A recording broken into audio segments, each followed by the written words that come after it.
when we first started, there is no product to look at. So it's really looking within your network. If we went out and just search for funding externally, it probably wouldn't have worked as well as, if you ask from your own network.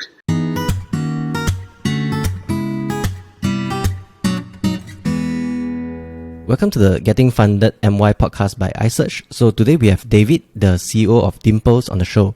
So Deemples is a golf app that helps golfers to find a game anytime, anywhere in the world. Golfers can easily book a game in their app. So today I'll be discussing with David on how Deemples managed to obtain 2.5 million in funding, and David will also share some tips on how you can get funding for your business. So welcome to the show, David. Hello. Okay, so let's begin. Could you share about the story of Deemples and what are the problems that Deemples aim to solve? I think the problem is very simple. It started from my problem. So I'm a golfer, but I only started golf about 10 years ago. And it was very hard for me to find somebody else that plays golf because only 1% of Malaysia actually plays golf. That means 99% of your friends wouldn't be playing golf.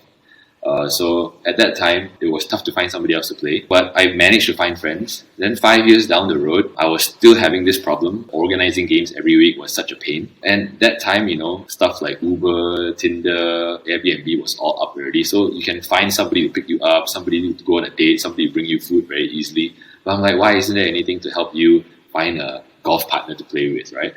So I started searching around, and there were a few platforms around the world, some in the US, some in the UK, some in Australia, right? But nothing here. So those didn't really help me as well. So I thought I wanted to solve my problem. So we kind of built this platform, and now today we help 30,000 golfers to be able to play golf whenever they want to. We didn't know whether it was going to work or not, but I guess it kind of worked.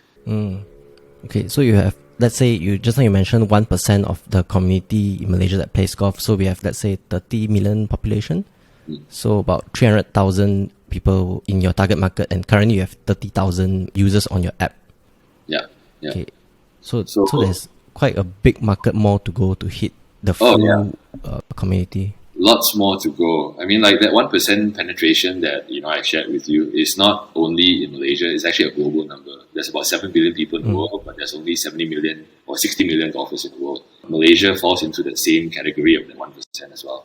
So yeah, most people actually don't golf. But that percentage is growing because now there's nothing else to do. So everybody is just playing golf because it's a naturally social distancing sport. Oh, okay. All right. So let's move on to the funding process. So Deemples have raised about 2.5 million from a combination of friends, users and government, of which 1.6 million of the 2.5 million is from your friends. Yeah. So could you share how did you raise so much money from your friends? I mean, considering it's very difficult to mix personal and also business relationships. I wouldn't say, there's a few things, right? I wouldn't say that's a lot. Well, it's relative, right? It can always be more, or it could have been less. But I really appreciate all the support that I've been getting from all the friends, right? Is it tough to mix business and friends? I guess the question is who would trust you more? Your friends or strangers, right? If your friends don't believe in you, why would a stranger believe in you in that sense? So I think if you ask me, there's only two types of people that would put money or invest in you. One would be somebody that loves your product, they use it and they find value of it, and somebody that loves you because they trust you and they believe in you. Would you put money in somebody that you don't know or a product that you don't use? Probably not, right? So that's the reason why we didn't even explore the third option. We were only exploring these two options when we raise any funds. So anybody that use our product or anybody that knows the founders, which is me, right? So, and when we first started, there is no product to look at. So it's really looking within your network. If we went out and just search for funding externally, it probably wouldn't have worked as well as, if you ask from your own network. Similar to any other direct selling thing as well, like MLM companies, network companies, or even recruitment as a job, right? You don't start off by going out there and talking to other people you don't know. You start with your own initial, network first. Your family, your friends. If they believe in you, maybe other people will. Just like getting a job as well. Even getting a job, right? Would you hire somebody that is referred by somebody? Or would you hire somebody, that you absolutely don't know and have no reference of, right? If all else equal, you probably hire the one with the reference, right? At least there's somebody to blame in that sense. So yeah, is it easy? Definitely not.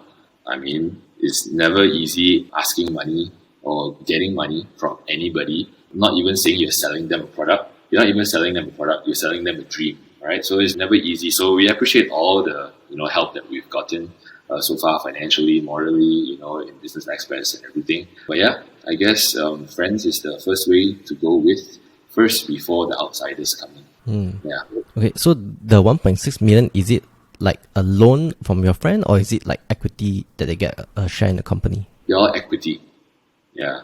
So we tell them very straightforward that, hey man, and to all my friends, I always make sure that this is money that they can lose, right? And I'm very upfront with them. I don't try and promise everything. You cannot guarantee anything. When people ask us like, hey, what's the ROI? What can I get back, right? I'll tell them the vision. I'll tell them how we want to get there.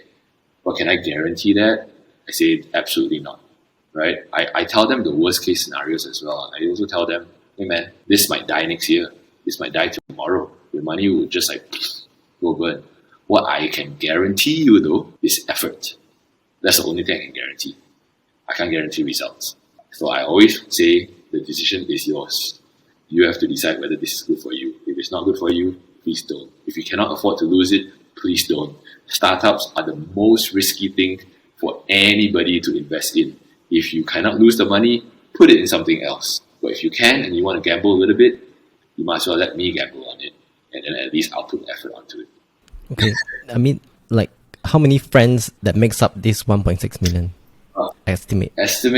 I think we probably have about... So we raised a few rounds of investment, right? The first 2 rounds were strictly friends, and the last round was like open up to users as well. But the last round is a little bit blurred because a lot of users became friends and a lot of friends became users as well. So it's kind of blurred there, right? So not counting that, in the first 2 rounds, I think we had about 10 friends that came on board for this. So it's not like one person put in like, wow, 1.6 million ringgit, right?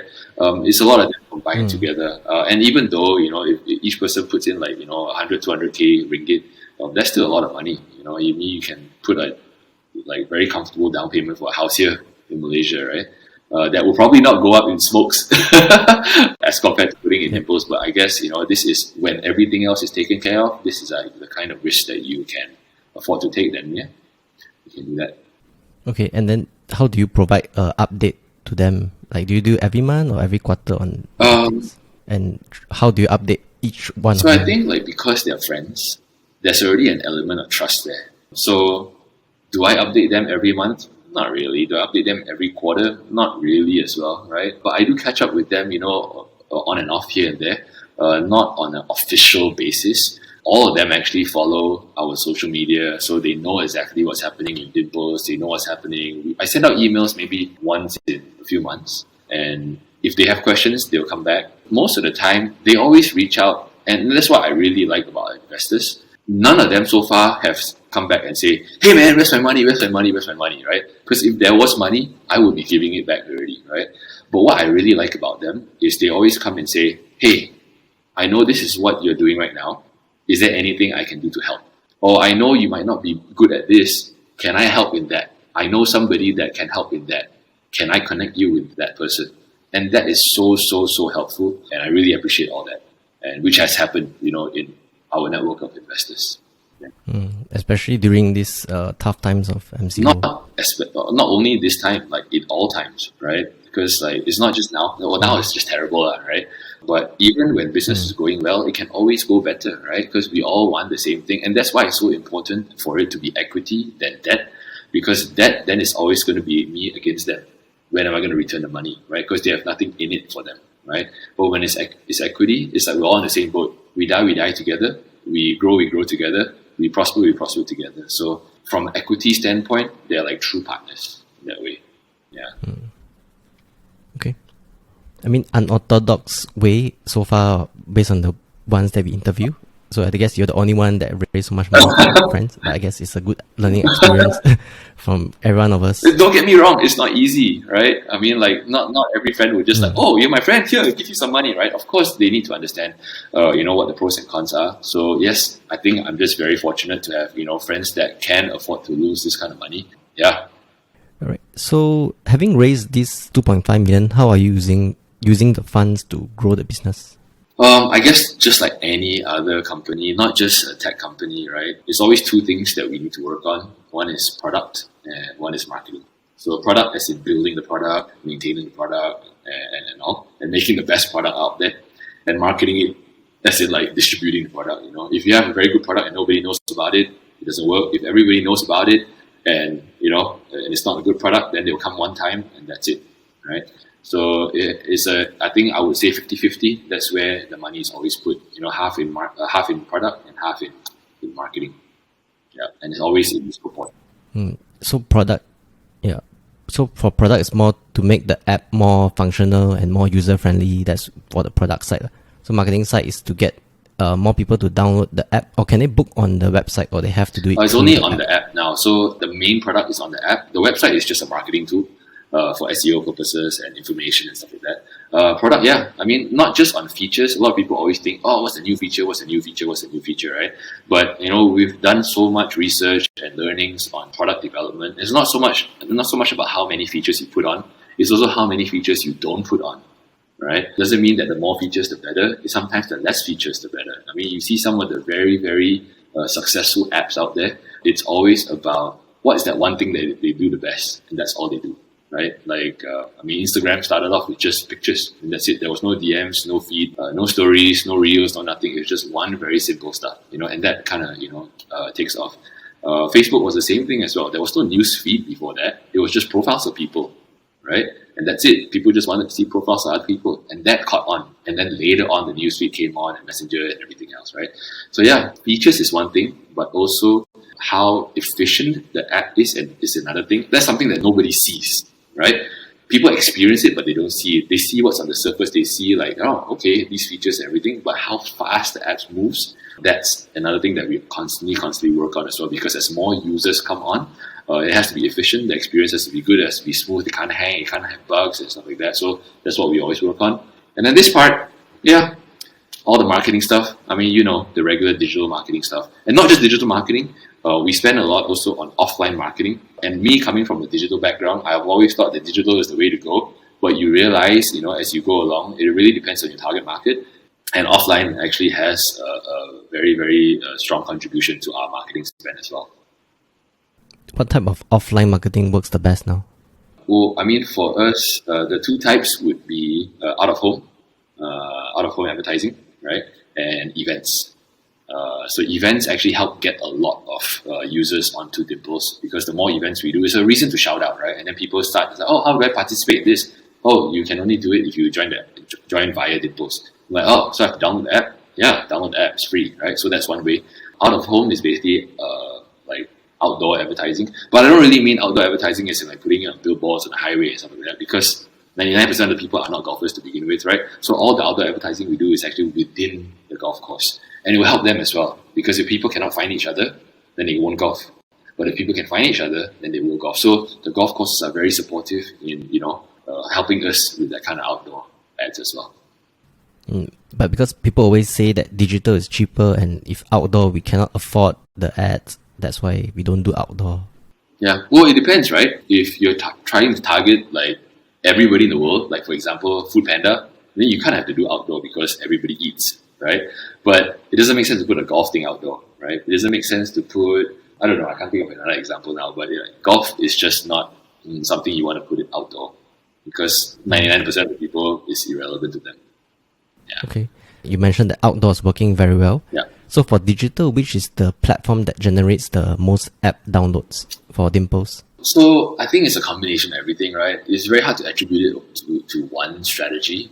So we do a few strategies, right? Of course, there's paid ads, but paid ads cost money. And once you turn paid ads off, then that's where it goes away. So yes, we do some there. But we also focus a lot on SEO as well, because that's also a bit longer term, right?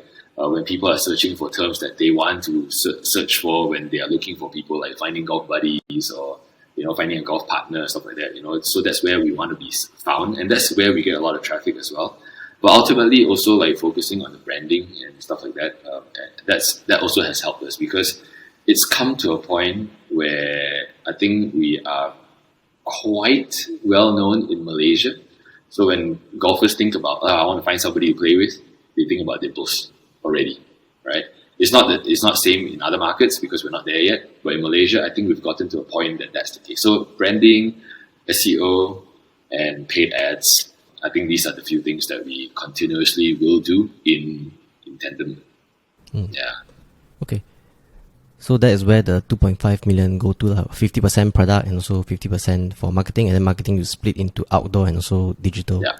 We haven't spent it all yet, so we're still spending. Yeah. Okay.